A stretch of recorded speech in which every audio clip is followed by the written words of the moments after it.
मंत्री छगन भुजबळ यांची नाराजी अजूनही कायम आहे। कॅबिनेट पूर्व पक्षाच्या बैठकीनंतर कॅबिनेटच्या बैठकीतील उपस्थितीबाबत निर्णय घेणार। मराठा आरक्षणासंदर्भात सरकारने घेतलेल्या निर्णयावर भुजबळ यांची नाराजी कायम आहे। याच आठवड्यात भुजबळांकडून हायकोर्टात याचिका दाखल केली जाणार आहे असंही कळतंय। गेल्या आठवड्यात सुद्धा कॅबिनेट बैठकीवर भुजबळांनी बहिष्कार टाकलेला होता आणि बराच चर्चेचा हा विषय ठरलेला। आणखी तपशील आपण घेणार आहोत। प्रतिनिधी संदीप राजगोळकर आपल्याशी जोडले गेले त्यांच्याकडून। संदीप, काय नेमकी भुजबळांनी या संदर्भात आता पुन्हा नाराजी व्यक्त केलेली आहे?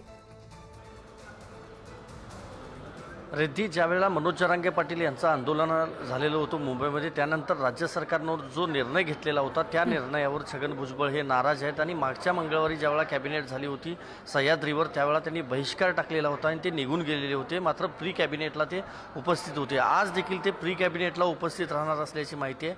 त्या बैठकीमध्ये अजित पवार यांच्याबरोबर पहिल्यांदा प्राथमिक चर्चा करतील छगन भुजबळ आणि त्यानंतर आजच्या कॅबिनेट बैठकीला उपस्थित राहायचं की नाही याबाबतचा निर्णय छगन भुजबळ हे स्वतः घेणार आहेत। त्यामुळे अजूनही संभ्रम आहे ते आजच्या कॅबिनेटमध्ये उपस्थित राहतील की नाही याबाबत। खरं तर सरकारने घेतलेल्या निर्णयावर त्यांची नाराजी कायम आहे। हायकोर्टामध्ये याच आठवड्यामध्ये याचिका जी आहे ती दाखल केली जाणार आहे।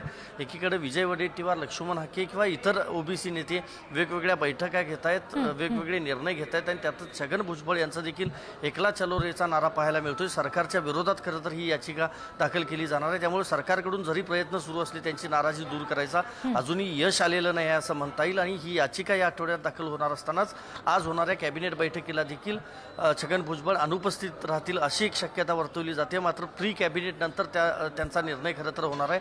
अजित पवार हे मनधरणी करण्यात यशस्वी होतात का हे बघणं आपल्याला महत्त्वाचं ठरणार आहे। जी संदीप, धन्यवाद या सगळ्या तपशिलांसाठी।